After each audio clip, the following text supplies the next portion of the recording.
El hermano Juan ya oró por la palabra. Vamos a leer y vamos a ver el capítulo. Entramos al capítulo 6. Antes de leer,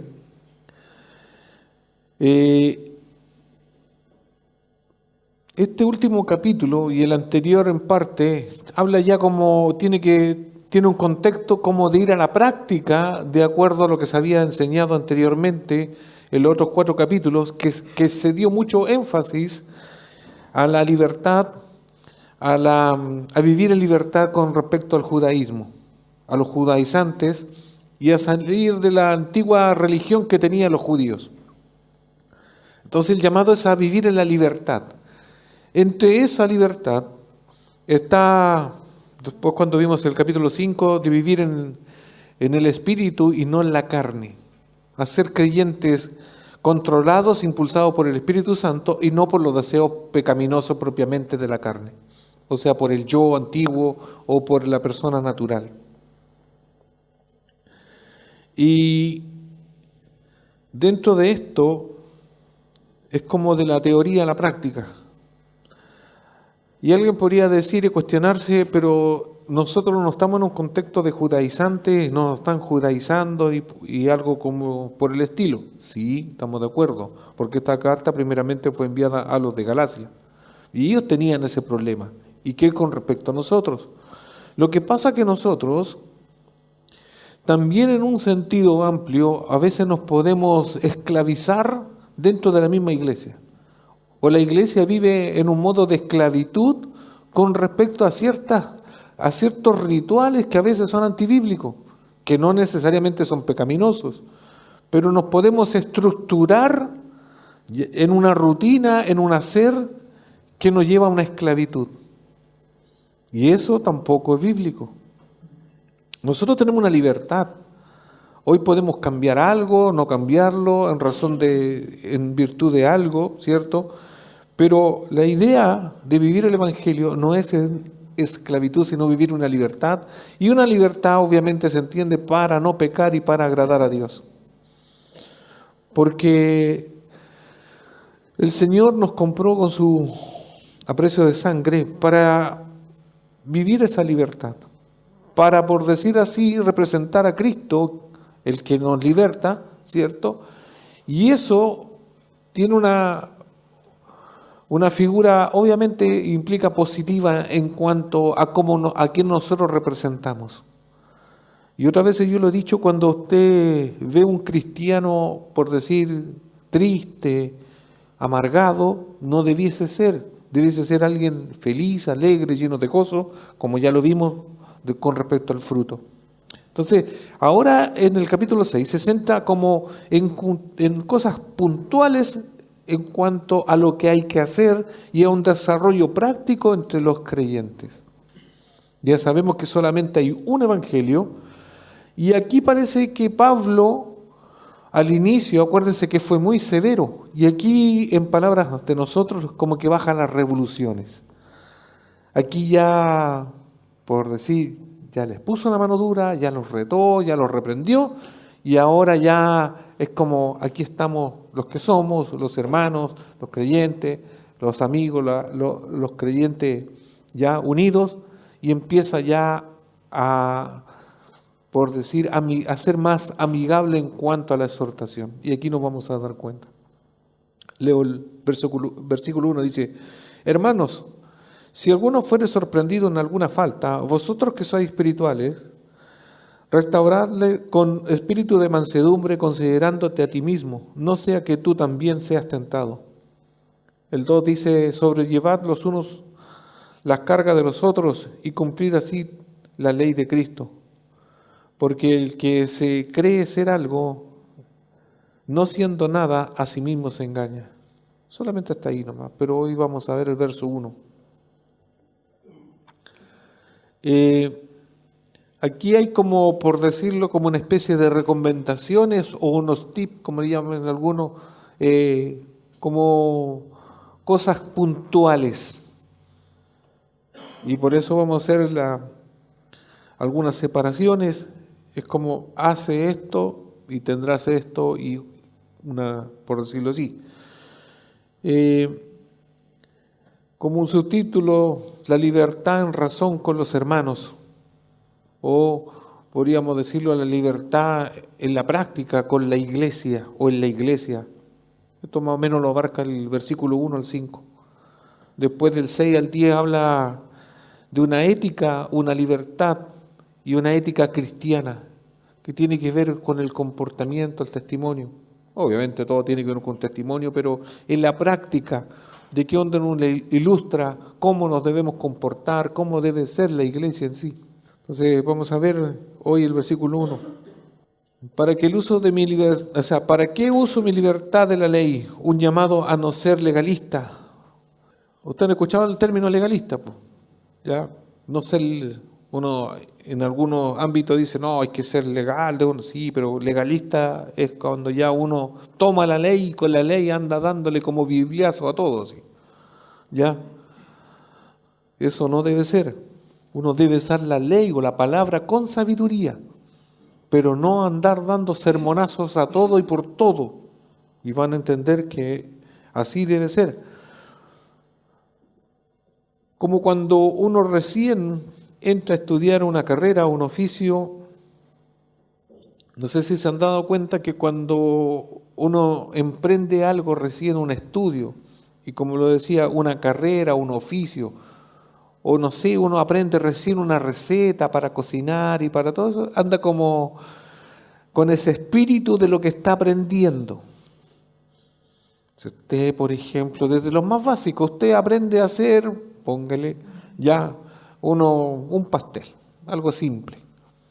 Y usted donde habla, le dice y cuenta el testimonio de que usted sabe hacer un pastel y dice que le quedó así porque hizo todo, o sea, cuenta la receta y cuenta. Entonces, cuando alguien viene y le dice, yo también hago, pero mire, yo le agrego, yo le agrego otra cosa, otro ingrediente. Pero usted como ya lo hizo y sabe y le enseñaron que es así, y usted salta como a la defensa o la defensiva de su receta, que ya la experimentó. ¿Y qué pasa? Usted en ese momento, por decirlo así, con su receta que ya la experimentó, quiere rebatir y decirle que no, que esa no es la manera porque usted lo hizo así y así le enseñaron. Y ahí empieza a haber un choque. Cuando usted empieza a estudiar una carrera o un oficio, en el primer semestre a lo mejor le enseñan algo que usted desconocía y anda contando, mira, esto es así, esto es asá. No sé, si usted empieza a estudiar, voy a hablar por mecánica, algo sé, y digo, en el primer semestre usted ya se la da que quiere arreglarle todos los vehículos a toda su parentela, a toda su familia, pero todavía no sabe todo, pero ya se las da de que sabe. Entonces quiere usted estar por sobre todos los demás. En un ámbito general, el legalista en la iglesia le pasa algo parecido. Usa la ley, usa la palabra de Dios, no para exhortar de buena manera, sino para aporrear, por decirlo así, dañar a los demás. Y por eso la palabra de Dios debe usarse con sabiduría, con dulzura. Y aquí vamos a encontrar que Pablo exhorta a dos tipos de cristianos, los carnales y los espirituales. Hermanos, carnales o espirituales son los influenciados por los deseos o pasiones carnales, y los espirituales los que son impulsados por el Espíritu. Verso 1, como dice, hermanos, si alguno fuere sorprendido en alguna falta. Pablo en esta ocasión se dirige a los de Galacia no como apóstol, sino como uno más de los hijos de Dios. Por eso dice hermanos. Esto demuestra una empatía y humildad. No los trata de ustedes. Y si ahí mismo ustedes observan Gálatas capítulo 1, en su presentación dice, Pablo apóstol, no de hombre ni por hombre, sino de Jesucristo, por Dios el Padre, que lo resucitó de los muertos. En el encabezamiento de la carta a los Gálatas, Pablo pone, por decir así, toda su jineta, su rango de superioridad de apóstol. ¿Se entiende? Pablo ahí dice, yo no soy cualquiera. Y Pablo, acuérdense de esto, no sé si todos se acuerdan, porque la mayoría estuvo, y Pablo es bien severo. En el 6 del capítulo 1 dice: estoy maravillado de que tan pronto os hayáis alejado del que os llamó por la gracia de Cristo para seguir un evangelio diferente. Y empieza Pablo con severidad con estos hermanos. No usa una palabra blanda en el sentido, hermano, yo sé que cualquiera puede pecar, todos somos pecadores y pucha, ustedes, yo lo entiendo, así, no empieza así. De hecho, cuando saltamos al capítulo 3, cuando pensamos que la cosa se iba a poner más suave, en el capítulo 3 dice: oh Gálatas insensatos, ¿quién os fascinó para no obedecer a la verdad? A vosotros, ante cuyos ojos Jesucristo fue ya presentado claramente entre vosotros como crucificado. Como la guinda de la torta, aquí ya Pablo es severo, o sea, no baja su intensidad en cuanto a la reprensión. Y obviamente hay otros versos que hablan de cuando lo exhorta la ley, que esto, entonces todo el rato, los primeros 4 capítulos, Pablo es severo porque había algo anormal en la iglesia, había algo que disciplinar, había algo que corregir. Pero del 5 en adelante, Pablo baja esa presión y empieza ya a decirle: hermanos, y empieza ya a hablar en un tono ya de hermandad, de comunidad de iglesia, no minimizando lo que anteriormente dijo, sino que para aterrizar lo que tenía que ser de manera así, que no se puede cambiar, para que después eso lo practiquemos o lo practicaran los de Galacia. Y por eso ahora ya va aterrizando en el capítulo 6, en esto de que, hermanos, si alguno, alguno, queda en la posibilidad o probabilidad de que alguien fuera influenciado por las prácticas legalistas de los judaizantes o caer en las prácticas pecaminosas de los de la carne. Es como, por si acaso, en una de esas, podríamos decir en nuestro lenguaje coloquial, ¿cierto? En caso de, mire, hagan tal cosa. Entonces, por eso Pablo se pone aquí en un supuesto: hermanos, si alguno en la probabilidad, y esto es lo que hemos estado con algunos hermanos conversando en este tiempo y también lo hemos estado enseñando a la iglesia, que la iglesia tiene una caricatura negativa de que la iglesia es ideal, que la iglesia todos somos santos, ¿ya? No estoy hablando santo posicional en Cristo, estoy hablando de que todos somos santurrones, en ese sentido ya como peyorativo, de que todos nosotros nunca vamos a decir una palabrota, nunca esto, nunca vamos a tener no podemos tener un mal pensamiento, no podemos, no, porque eso, ¿cómo va a ser así? Los que dicen que eso no se debe hacer son los peores, porque en realidad todos pecamos en un sentido general. No que vivamos una práctica de pecado, que es otra cosa. Sí. En la posibilidad de que si, por eso dice, Pablo se pone en esa posibilidad. Si alguno, en la probabilidad de que alguien fuera influenciado por las prácticas legalistas, o sea, si alguien en este caso se ponía legalista o quería pecar, ¿cierto? O pecaba, o caía en los deseos de la carne que antes ya se mencionaron, como idolatría, adulterio, fornicación, lapsidia, todas esas cosas. Si alguien caía en ese tipo de pecados y otros más, ¿ya? Se entiende por el contexto de la carta que podían caer en esos tipos de pecados, pero eso no exime de que puedan ser otros más. ¿Qué pasa? Si ese alguno fuera sorprendido en una falta, y que la palabra falta tiene la implicación de una ofensa, pecado, fracaso, revés, falta, error, violación. No estamos hablando de violación sexual, sino de violar una regla o saltarse una regla. Entonces podía ser, si alguien es sorprendido en una ofensa, en pecado, en un fracaso, en un revés, porque eso lo que tiene la connotación de la palabra falta en el original, y tiene la connotación siempre pecaminosa. Ejemplo simple. Si alguien es sorprendido que reiteradamente no asiste a una iglesia o a la iglesia, a la congregación, ¿qué hay que hacer con él? Habría que reprenderle, habría que hablarle, exhortarle, porque eso sería una falta. ¿Por qué? Porque a nosotros se nos demanda asistir a la iglesia, porque si no, ¿dónde nos vamos a reunir como cuerpo? Solamente un ejemplo. Entonces, si alguien es sorprendido en una falta,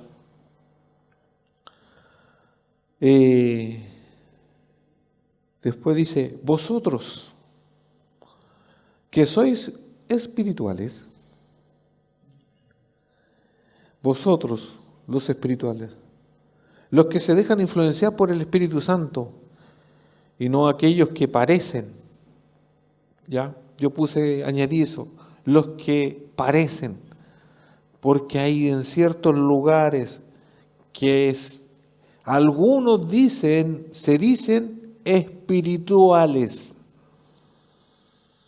porque hablan ciertas cosas, y ustedes van a entender que tienen ciertos poderes, ¿ya? Que supone que hablan en ciertas lenguas, que no lo son, y que hacen ciertas manifestaciones, saltan, bailan, ya, y ustedes entenderán todo eso, que esos son los espirituales, que profetizan ciertas cosas que son mentiras, que no son profecía, pero esos son los espirituales, ¿ya? Y tienen un testimonio horripilante. Esos no son los espirituales, ¿ya? Los espirituales son los que son guiados por el Espíritu, mire qué simple. Los que tienen el fruto, los que reflejan el fruto, que es un fruto del Espíritu Santo. ¿Cuál? Y ahí tiene su hojita, ¿cierto? Los que reflejan el amor, el gozo, la paz, la paciencia, benignidad, bondad, fidelidad, fe, mansedumbre, templanza, dominio propio. Mire qué simple. Ese es un espiritual. Ese es un cristiano y una cristiana espiritual. Y eso es más fácil observar y distinguir. Porque el que se dice ser espiritual, porque le habla bonito, le habla con coritos, canta coritos, anda todo el día con música en la radio, le pone un pescadito al auto atrás, de esos pescaditos con pegatina, ¿ya? Y tiene como toda la casa adornada, tiene pancitos de vida, y no estoy en contra de eso, estoy solamente reflejando que algunos se dicen ser espirituales de esa manera. Y usted entra hasta el baño, hasta el confort tiene versículos bíblicos y todo, entonces usted entra como un altar y dice, oh, y usted se siente hasta pecador indigno de entrar en un lugar así porque usted no tiene nada.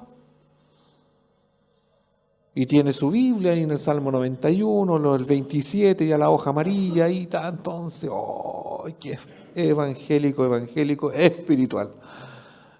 Pero ese a veces no es tan espiritual, puede ser un legalista. ¿Se entiende? Por eso Pablo dice, vosotros los espirituales, los que son dominados, impulsados por el Espíritu. Mire, si es tan simple, el espiritual no va a hablar mal, no va a tener un doble estándar en su vida. El amor, la paciencia, todo eso se nota, se florece en su vida, no se anda enojando por todo. Entonces, a vosotros los espirituales, a esos se está refiriendo aquí. Que a los carnales, ya, a los que han caído en la falta, el espiritual, al que ha visto y ve que tiene ese fruto, que es impulsado por el Espíritu, a ese, porque ese está capacitado para exhortar bien. Podría decir, cualquiera puede exhortar a cualquiera, podríamos decir que sí, pero hay uno que no califica porque si no es espiritual y si es legalista, lo único que va a hacer un daño a su hermana, a su hermano.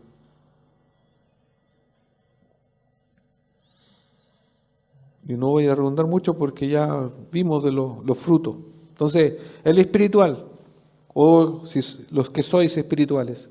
Y ahí es donde uno tiene que ver con respecto a lo que ya se enseñó y a lo que leímos.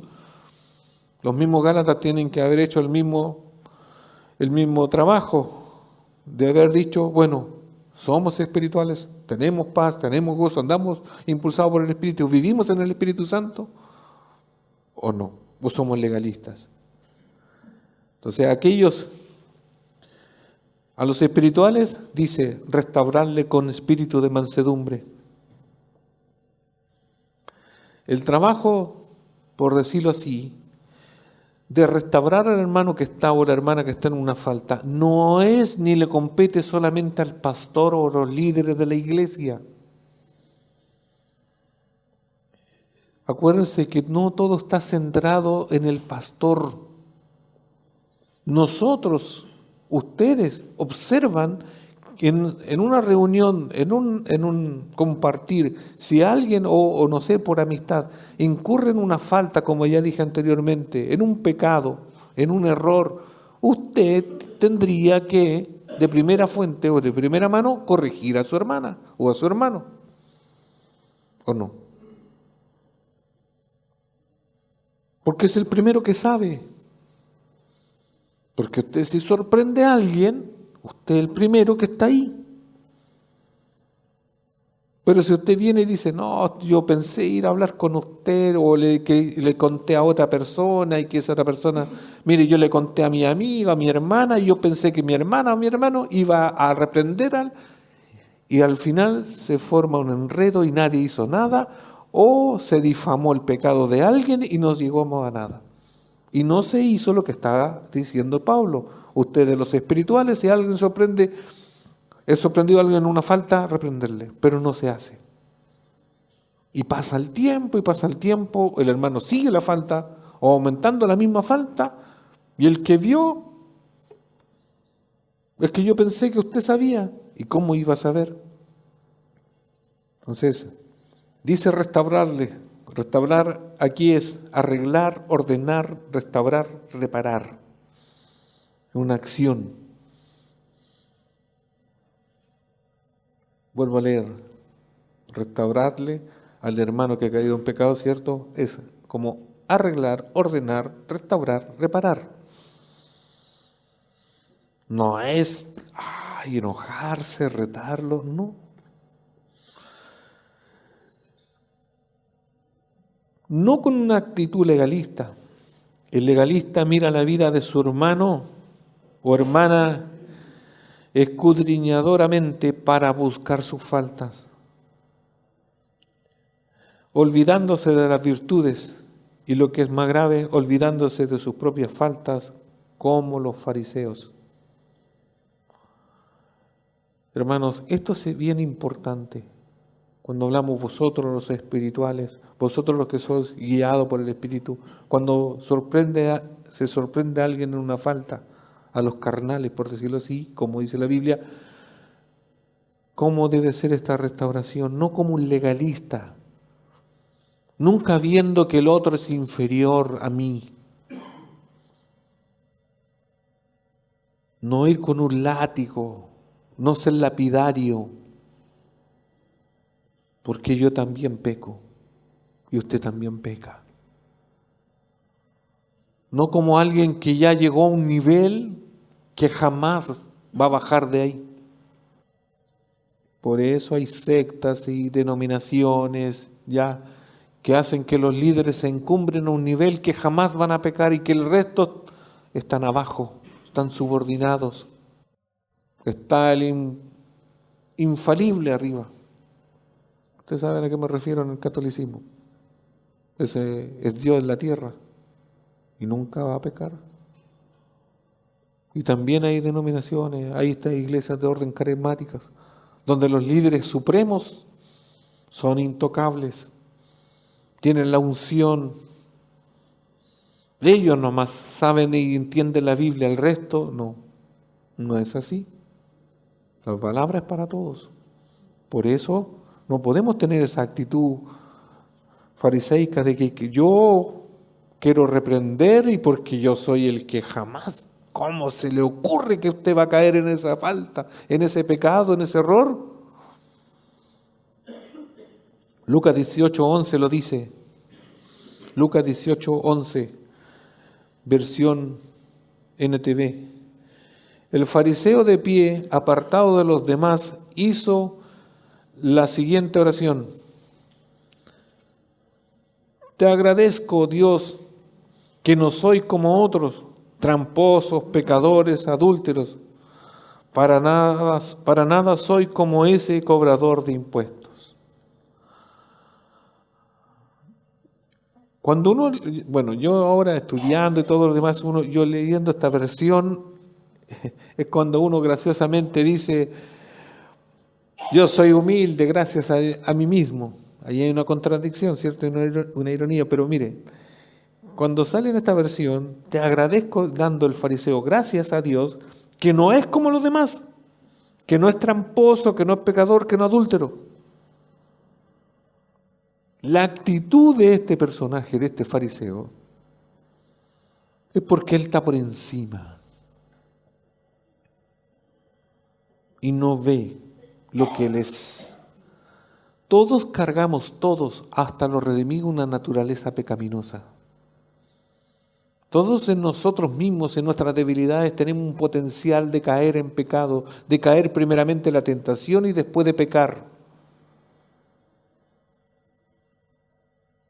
Y no pasa ni por edad ni por género. No, los viejitos ya no, ¿qué van a pecar? Igual pecan. Los jóvenes pecan más que los adultos, pecan igual. Todos pecamos. Los pastores ya cumplieron un requisito, los diáconos cumplieron un requisito, jamás van a pecar. Pecamos. Todos. ¿Por qué? Porque todavía cargamos un cuerpo. No queremos hacerlo, sí, obviamente. Nos duele, sí. Pero no debiéramos. Pero sí podemos y sí somos un potencial. Por eso necesitamos ¿qué? Lo que ya se ha enseñado, ser controlado por el Espíritu Santo. Porque al ser controlado y guiado por el Espíritu Santo, tengo menos posibilidad. Otro ejemplo de estos que se enaltecen a sí mismos para cuando toca reprender, cuando alguien es sorprendido en alguna falta y tiene una actitud fariseica, una actitud que no es de humildad, dice Mateo 7:3, versión NTV. ¿Y por qué te preocupas por la astilla en el ojo de tu amigo cuando tú tienes un tronco en el tuyo? La versión tradicional que dice, la paja en el ojo ajeno y usted tiene una viga. Hay una versión de las Américas que dice que tiene una estopa. ¿Ya? Tiene como una motita, así como una pelusa en el ojo. Eso quiere decir la versión de las Américas. Tú andas viendo una pelucita que tiene tu hermano en el ojo, una pelusa así. Mientras tú, ¿qué tienes? Un tronco. Fíjense, por eso esa versión de las Américas no la leí, pero porque esta otra dice una astilla. Ya, otra versión obviamente habla de la paja en el ojo ajeno. Pero para hacer la comparación de algo insignificante a lo que uno puede tener en nuestros ojos. Nosotros a veces podemos tener esa actitud y el espiritual primeramente tiene que analizar. Y con eso no estoy diciendo de que si yo ando con un tronco en los ojos, no puedo reprender a alguien, pero no en la actitud negativa de reprender. No enalteciéndome, no mirando hacia abajo. Siempre hemos dicho, hermanos de aquí del púlpito, todos somos iguales. Todos. ¿Con responsabilidades distintas? Sí. Ante los ojos de Dios todos somos iguales. Por eso los espirituales dicen a los espirituales, a los que son guiados por el Espíritu, si alguien es sorprendido en alguna falta, restaurarle con espíritu de mansedumbre. Con espíritu de mansedumbre.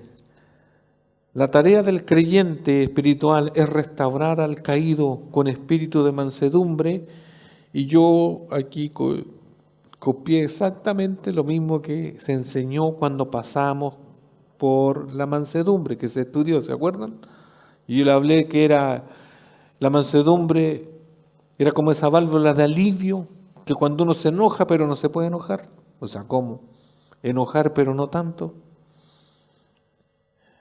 La mansedumbre, la octava manifestación del fruto del Espíritu, es la condición que conduce a la sumisión incondicional a la voluntad de Dios. La mansedumbre es el justo equilibrio, acuérdense, esto yo lo estoy leyendo lo que antes había dicho. La mansedumbre es el justo equilibrio entre la capacidad de airarse y la tendencia a la ira. Es un equilibrio, es con mesura. Y el ejemplo que yo le había dado esa vez era Moisés, que está en Números 12:3, cuando dice: aquel varón Moisés era muy manso, más que todos los hombres que había sobre la tierra. ¿Qué pasa, hermanos? Que cuando uno sorprende o ve a alguien en una falta, en un pecado, en un error, por las razones que sea, muchas veces nosotros nos da ese cólera, nos da una indignación. Es más fácil comprenderlo cuando usted tiene hijos y usted le dice a su hijo: bájate, te vas a caer, bájate, te vas a caer, bájate, ya bájate. Se cayó el niño, la niña, se pegó, te dije que te dije, ¿sí o no? ¿Qué hace usted? Ya la paz, la paciencia con su hijo, te dije, y ahí usted lo suaviza. Bueno, esas son cosas domésticas. No sé cómo reprende a sus hijos, pero el punto es que en la reprensión en la iglesia no nos podemos airar. Tiene que ser con esa actitud ya humilde, de mansedumbre, mirándome como igual o menor que la otra persona, no superior, considerando que esto se refiere al que anda en el fruto del Espíritu. El primer paso de esta reprensión también lo menciona Mateo 18:15, el primer paso de la exhortación. Mateo 18:15, versión NTV, dice: si un creyente peca contra ti, háblale en privado y hazle ver su falta. Si te escucha y confiesa el pecado, has recuperado a esa persona. En la restauración de la falta de un hermano o de alguien en la iglesia, el primer paso es en privado. Yo le iba a decir, pero que después se me pasó, y después, 2 semanas después, es que yo le justo, pero que justo, y después se deja pasar. Hay cosas que no se pueden dejar pasar, no debiéramos. Entonces, dentro de esto, y con respecto a la disciplina, el primer paso es: si yo sorprendo a alguien, debo yo primero exhortarlo. ¿Con qué? Con espíritu de mansedumbre, corregir. Ahora entiéndase, hay pecados o conductas pecaminosas que pasan para se le llama una disciplina eclesiástica, ya un seguimiento, etcétera, y otras no. No estamos diciendo que hay pecado chico y pecado grande, todos son pecados. Pero también existe la debilidad, la lucha de alguien que está luchando con algo. Y ahí tiene que haber un seguimiento. Cuando al que es reprendido con mansedumbre quiere dejar el pecado, ¿se entiende? Cuando tiene la actitud positiva de querer dejarlo, hay un acompañamiento. O por decir así, el que se deja aconsejar, el que uno ve que uno le dice: pucha, esto te cuesta, sí, pastor, y estamos ahí, y a veces pasa harto tiempo y anda, pero muy bien, pero después cae. Eso no es lo mismo que la disciplina, el contexto de la disciplina eclesiástica es el que persiste en el pecado. A veces se lleva a un extremo límite, que puede ser al final de todo una expulsión de la iglesia.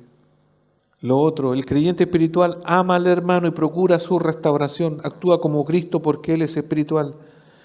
El Espíritu Santo reproduce en él el carácter de Jesús. Hermanos, el amar al hermano o la hermana no es solamente de palabra. En la reprensión hay un acto de amor que lamentablemente, digo lamentablemente, no, por el que es reprendido o por su entorno, no lo asimila.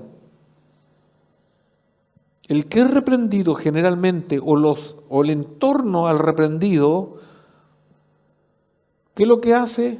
Me tiene mala. ¿Es conmigo nomás? No es así. El acto más grande de amor es que salgamos del pecado. ¿Qué dice Juan 3:16? ¿Qué dice Romanos cuando dice que por el amor, por amor Cristo murió? Que donde habitó el pecado, sobreabundó la gracia, el amor. Entonces, por amor Cristo murió por nosotros. Es un acto de amor, sacar al pecado, sacar al pecador de su condición. No se ve muchas veces o no lo entienden. Mira, un acto de amor no es decirle a alguien, sigue con tu amante nomás. No es eso. Sigue fornicando. No importa. Si Dios te bendice en el amor, porque Dios es amor. No, eso no es amor. Sigue robando, pero no robes tanto para que no vaya a caer en la cárcel. No, no, hermano, el pecado es pecado, hay que salir de ahí, pero siempre con mansedumbre, siempre con con el carácter de Cristo. No se disculpa el pecado del hermano pasando por alto lo que se opone a la voluntad de Dios. Vuelvo a leer esta parte. No se disculpa el pecado. El pecado no se puede disculpar porque es una falta ante Dios. El hermano, la hermana espiritual sufre en sí mismo la caída del hermano, orando por él, intercediendo delante de Dios para su restauración espiritual. El espiritual busca como el buen pastor a la oveja extraviada, no escatimando ningún esfuerzo hasta encontrarla, y cuando la encuentra, la abraza como el padre al hijo pródigo, la carga sobre los hombros ayudándola y restaurándola y llevándola a la comunión del redil. Hermanos, aquí Pablo cuando se refiere a hermanos y a alguien está ahí y habla de los espirituales, no está hablando a los líderes de la iglesia. Vuelvo a redundar en eso. Porque yo tengo mi responsabilidad, pero también la hermandad tiene su responsabilidad. ¿Se entiende? Por eso Pablo nos está diciendo, hermanos, pastores, líderes, obispos, ancianos, cuando ustedes sorprenden a alguien una falta, ustedes que son más espirituales que los otros, no. Aquí está hablando a todos. Porque yo no soy como Dios omnisciente, yo no sé lo que pasa en todo lugar. Pero usted puede estar en un lugar que yo no estoy y otro en otro y así. Por eso el llamado es para que todos nosotros, ¿se entiende? Porque su iglesia es un cuerpo y usted está unido al cuerpo, a la edificación, a todo lo demás, ¿se entiende? Todos componemos la iglesia. Puse en este agregado, una de las tareas más difíciles del ministerio es la restauración o restaurar al hermano. ¿Y por qué es difícil? No porque el hermano sea porfiado, porque no quiere salir, pero tiene su dificultad.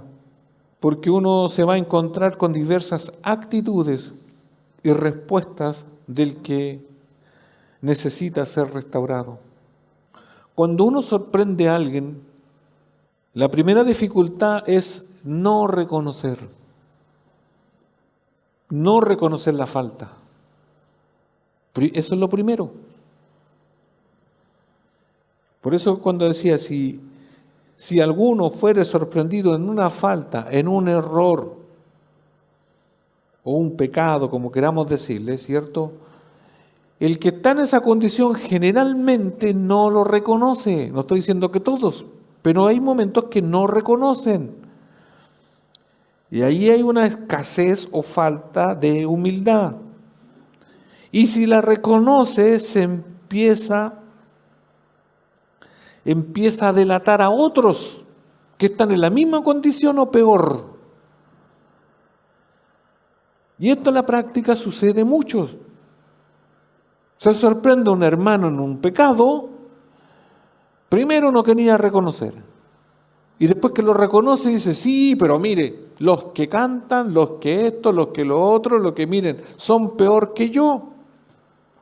Pero yo no estoy exhortando a los otros peores, por decirlo así. Yo estoy exhortando al que yo pillé, al que yo vi, al que se sorprendió en una falta.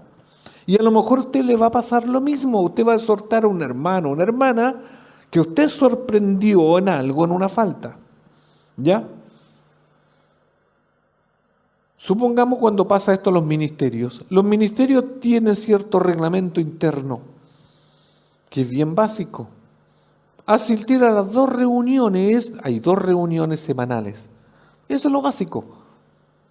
¿Se entiende? 2 reuniones, el miércoles y el domingo.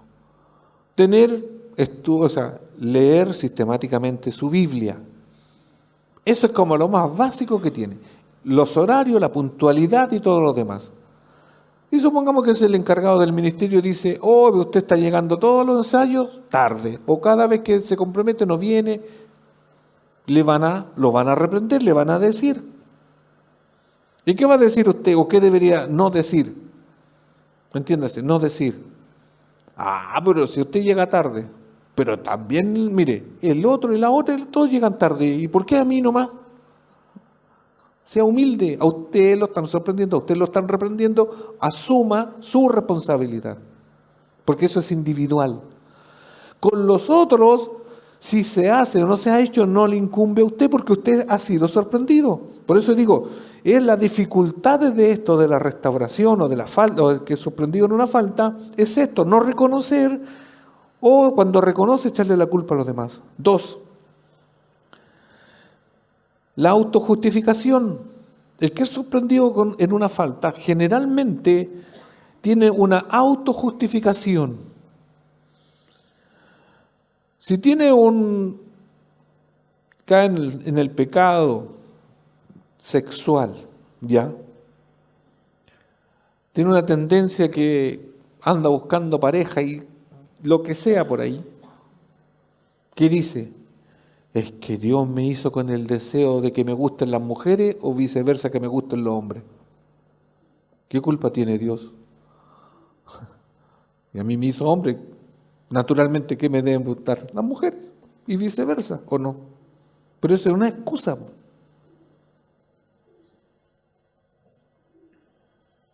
Entonces, la autojustificación. No, yo lo hice porque cuando en la iglesia se da mucho del buscar pareja, en que no busquen con los que no son creyentes, porque si no van a tener problemas. Sí, pero es que no puedo aguantar mi deseo por el sexo opuesto, entonces no puedo estar sola, no puedo estar solo. Es la autojustificación. 3. Yo le puse aquí la más clásica de las respuestas, o la dificultad clásica, por decir así, para la persona que tiene que ser restaurada.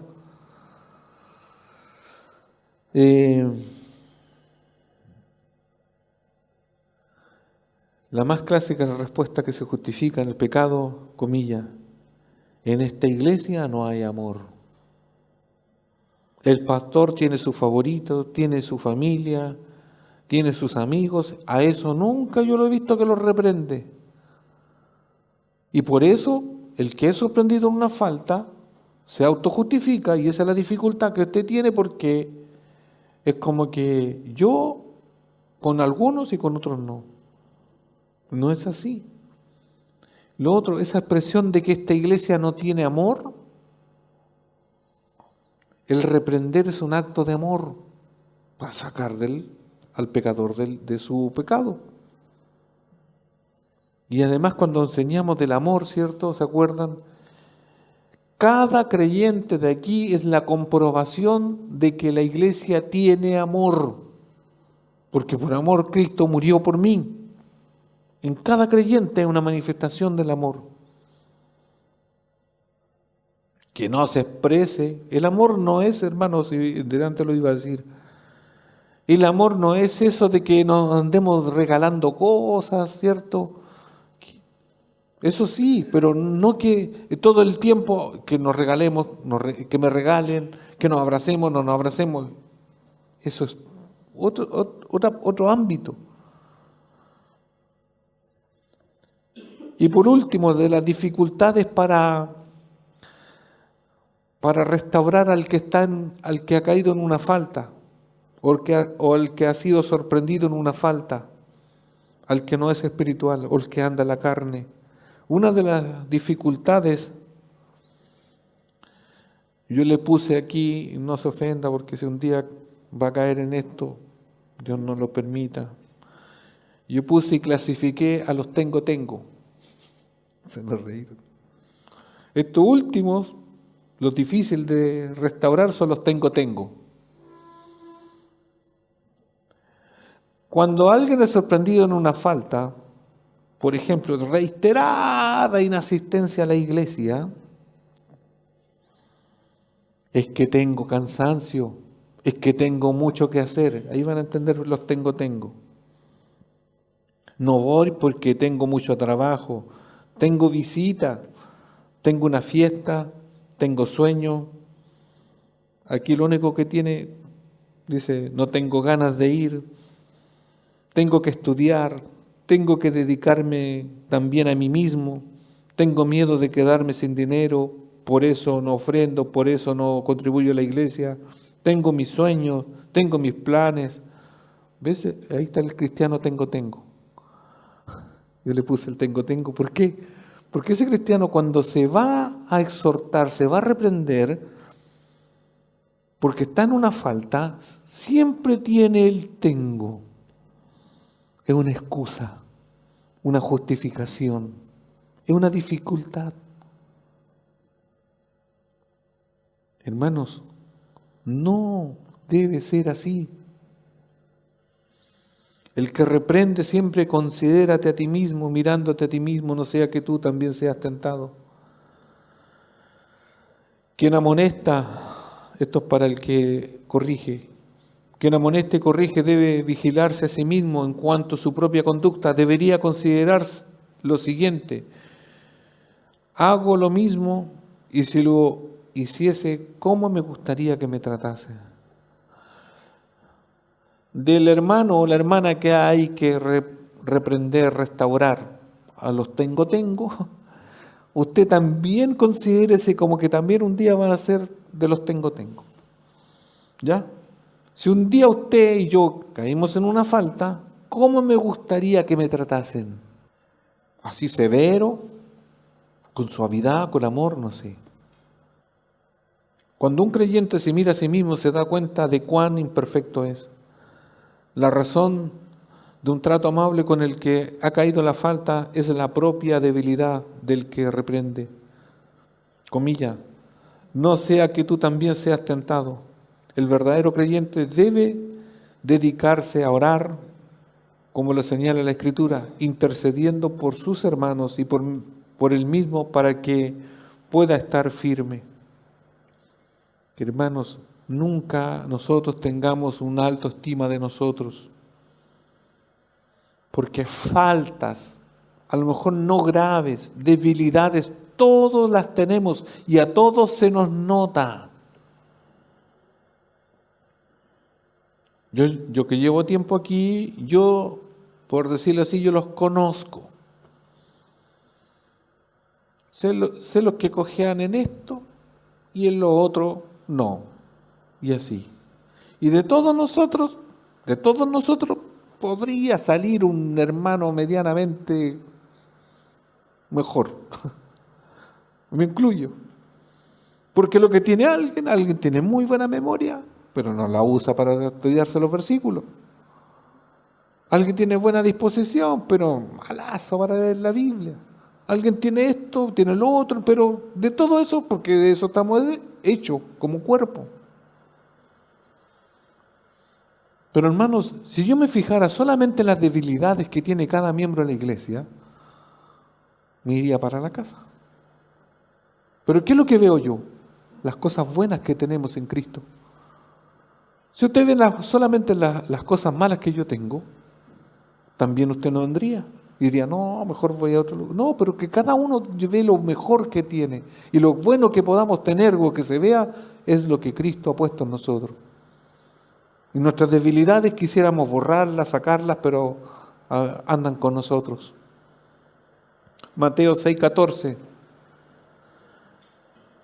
En esta dinámica del el que restaura y el restaurado, vamos a Mateo 6:14 que dice, porque si perdonáis a los hombres sus ofensas, os perdonará también a vosotros vuestro Padre Celestial. Hermanos, es importante el perdón de las ofensas delante de Dios y las ofensas entre nosotros. Por falta de perdón nos hacemos daño. Por falta de perdón nos podemos ir de la congregación. Es que a mí no me la hacen 2 veces. A mí una vez no. Hermanos, ¿dónde está el perdón? Por eso, pregúntese usted mismo, ¿cuántas veces a usted Dios le ha perdonado? Infinito. Pero usted, ¿cuántas veces ha retenido el perdón? No, es que yo soy así, a mí me la hacen y me la pagan y yo no. No, perdone, para que Dios pueda perdonarle. Mateo 26:41.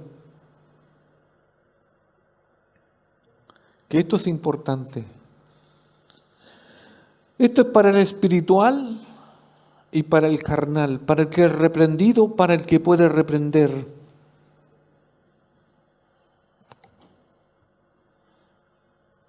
Mateo 26:41 dice, velad y orad para que no entréis en tentación. El espíritu de la verdad está dispuesto, pero la carne es débil. Hermanos, jamás, de los jamás se nos pase por la mente, yo siempre soy que me toca andar reprendiendo. Puede ser que un día usted sea reprendido. Y por eso considere lo que dice aquí, velad y orad para que no entréis en tentación. Un día cualquiera de nosotros puede ser tentado, aún en un área que jamás usted ha pecado. Es como decir, no, yo era un borracho, pero borracho. Pero jamás robé. Y uno puede decir, yo en eso, no, a mí se me pone un trago, yo puedo caer, sí que siempre me cuido, no voy a fiesta y todo lo demás. No, ahí yo soy. Pero de robar, no, ni hablar. Jamás, porque nunca robé. Nunca se le ocurra decir eso porque lo que está diciendo puede ser tentado y no se va a dar cuenta y va a estar robando. ¿O tiene superpoderes usted que no puede ser tentado? Por eso, hermanos, velemos, oremos. Mientras elaboraba esto, pongo estas frases que a veces me ilumino. Y puse, sinceramente, ¿cuánto tiempo usamos para pedir a Dios que no caigamos en una tentación? Seamos francos, generalmente nos presentamos en oración delante de Dios, le damos gracias por lo que tenemos y después empezamos con nuestras peticiones, nuestra lista. Esto, y empezamos a pedir y dentro de lo que pedimos nunca o terminamos la oración, líbrame del mal, amén. Líbrame de no caer en tentación, amén. Pero ¿cuánto tiempo destinamos para rogarle al Señor de no caer en una tentación? Y no de una, las tentaciones. ¿Cuánto tiempo usamos como iglesia para decir, Señor, que nuestra iglesia no sea tentada y que caigamos. Y tentar es una parte, pero después de la tentación viene la caída. Y eso es trágico. Sí, está bien, queremos madurez espiritual, conocimiento, discernimiento, sabiduría. Sí, todo eso es bueno. Necesitamos esto, lo otro, sí es bueno. Pero un detalle que puede hacer la diferencia. Si caímos en tentación, de ahí podemos caer en pecado. Y hay pecados que son irreversibles. Perdonables, todos. Pero algunas consecuencias de algunos pecados irreversibles, a eso me refería. Lucas 22:40 dice, cuando llegó aquel lugar, les dijo, orad para que no os traéis en tentación. Reafirmando la misma idea. Los que ocupan o quienes ocupan lugares destacados entre el pueblo de Dios deben tener mucho cuidado con sus propias caídas. Es lamentablemente bastante habitual y quienes responden con firmeza están manchados de pecado. Normalmente los legalistas buscan desprestigiar a otros denunciando sus pecados para que nadie esté pendiente y atento a los suyos. Señor, podríamos decir, líbranos de caer en la tentación. En unos ámbitos eclesiásticos, pero de orden negativo, se murmura, se sabe así asolapadamente que algunos se están quedando con el dinero de la tesorería de las iglesias. Y van a entender ustedes que saben. Se dice que en alguna esfera de algunas iglesias hay alguien que se queda con todo el dinero. Y eso sabemos que es malo. Pero que están más cerca aspiran de manera pecaminosa a estar en ese mismo puesto para hacer lo mismo, en pro de tener las mismas riquezas o el dinero.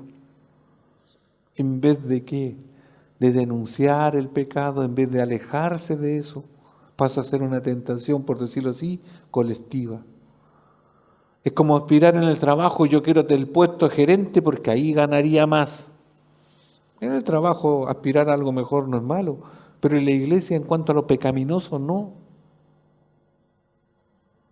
Es como decir, no, yo creo que si quiero ser un líder en la iglesia porque ahí no se hace nada.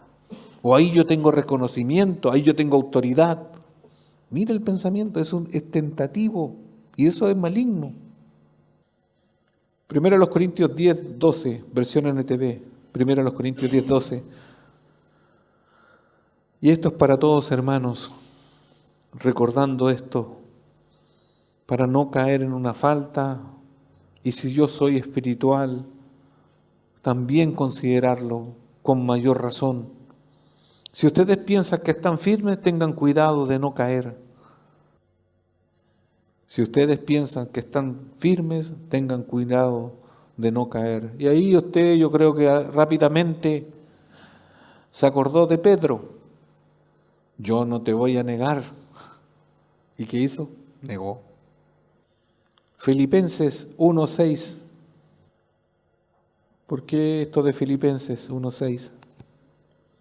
Porque todo lo que digo parece ser complicado, estar en los dos ámbitos, en ser reprendido o reprender. Puede complicar porque puedo hacerlo mal y peor estar siendo el ojo del que va a ser restaurado o va a haber caído en una tentación.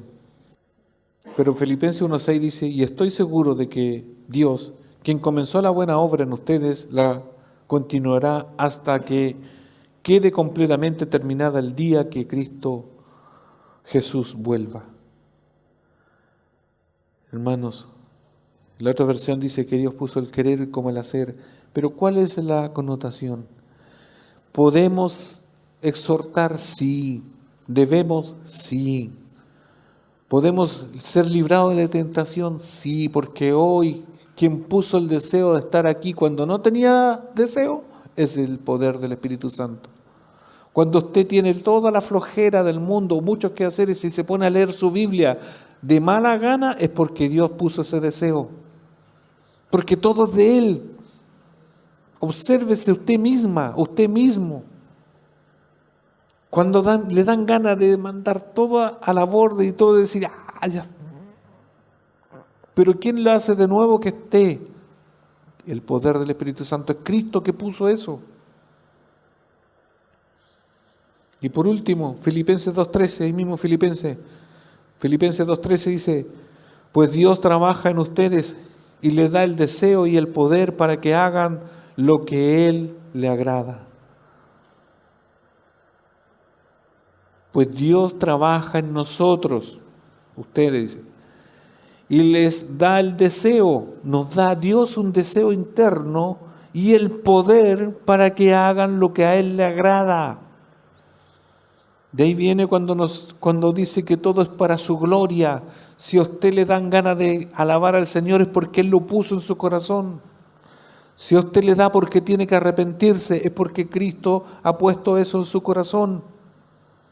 Tenemos nuestras responsabilidades, sí, pero Dios, gracias a Él que pone ese querer en nosotros, nos impulsa. Hermanos, iglesia, en todo esto se manifiesta el fruto del Espíritu Santo. Ya lo desarrollamos punto por punto, ¿cierto? Y ahora, por decir así, bueno, todo lo que vimos, los deseos de la carne, el fruto del Espíritu, ¿qué hacía con todo eso? Ahora lo ponemos en práctica en la iglesia para restaurar a la hermana, al hermano que cayó en una falta. Cuando observamos uno que anda en la carne o los deseos de la carne de manera pecaminosa, ¿qué hacemos los espirituales? O los que nos creemos espirituales, o los que ya sabemos y discernimos que andamos en el Espíritu, tenemos que restaurarle como hermanos, como cuerpo, con un espíritu de mansedumbre. No mirando a los demás como inferiores, sino que nosotros, o como si a nosotros nos gustaría que nos reprendieran, nos ayudaran, nos restauraran. Y todo eso porque Cristo pone en nosotros el querer como el hacer. Dios está perfeccionando a la iglesia.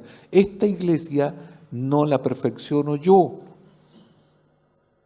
Yo la guío. Dios es el que la perfecciona con su espíritu. Porque si no fuese por su espíritu, ¿qué somos de nosotros? Y ese espíritu que está en nosotros nos impulsa a decirle a alguien, congrégate.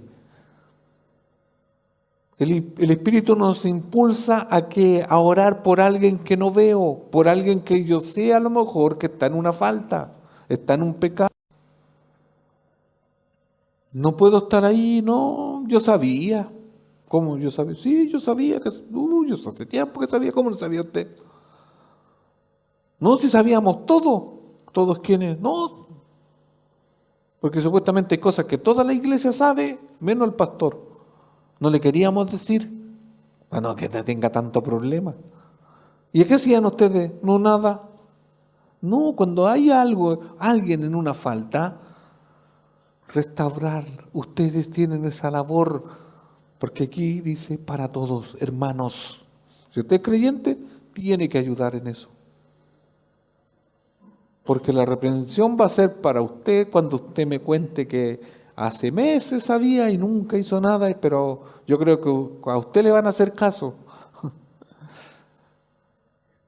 Mire, si a usted no le hacen caso, punto 1, la disciplina, pero usted ya lo hizo. Después busque 2 testigos, punto número 2, y después seguimos el proceso, pero usted, yo, somos los primeros que tenemos que restaurar o procurar restaurar con las herramientas que el Señor nos ha dado. Póngase en pie. Próximo domingo vamos a estudiar esto y ver, sobrellevar los unos a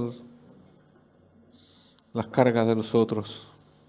Padre amado, en el nombre de Jesús damos gracias, Señor, por este tiempo.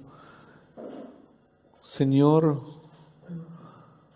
queremos quedarnos con la idea de que somos frágiles, somos débiles y que podemos caer en una tentación y caer al pecado, y eso sería terrible. Somos débiles nosotros, Señor.